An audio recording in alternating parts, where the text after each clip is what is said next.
come from him. And when I do that, I begin to get the knowledge of him. And then I can increase, and then I can grow, and then I can become mature. And if I do all these things, and then I can become that child, that person, that worker, that soldier that God wants me to be. And then, once I'm there, I don't relax on that because I have not yet attained. I have not yet got it. But I keep pushing and I keep pressing and I keep fighting and I keep going so that I can reach that prize, so I can reach that high calling, so that I can become that God wants me to be. And when I am a member of a body, when I am a member of the church, when I belong to this group, if I have joined myself with this group, then we have all got to be the like-minded, have the same goal, have the same vision, have the same purpose. And when we do that, we fulfill our calling.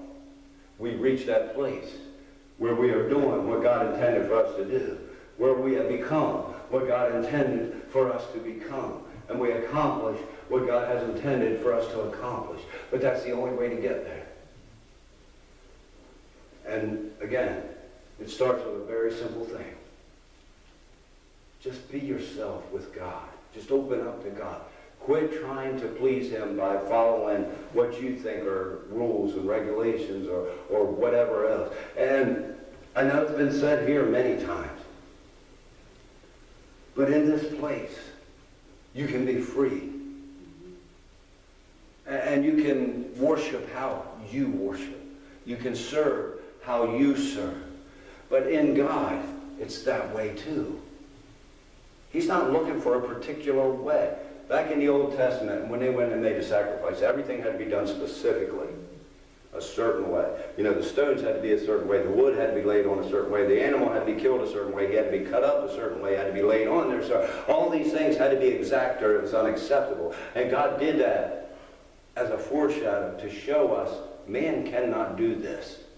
In the flesh, you cannot do this. And he did all that to show us the opposite. Now, we don't have to cut that certain way. We don't have to lay it a certain way. We don't have to do this a certain way. We don't have to do that a certain way. We just got to give him ourselves. We just got to be honest and open and feel free with God. God is not just up there waiting with his lightning finger for you to make a little mistake and say something silly. That's not. He loves you. And he wants to hear from you. He wants to hear from your heart. He don't want you to pray what Grandpa prayed. He don't want you to pray what Grandma prayed. He don't want you to worship how they worship. He wants it from here. And that's where all this has to start.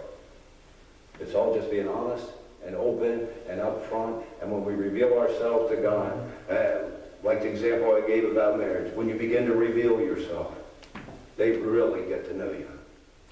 And it's the same with Christ. He'll begin to reveal himself in ways that you never knew, ways that you never understood, ways that you never imagined. That's really all that I have. I hope you got it. I hope you understood what I'm saying. I mentioned it kind of in my testimony.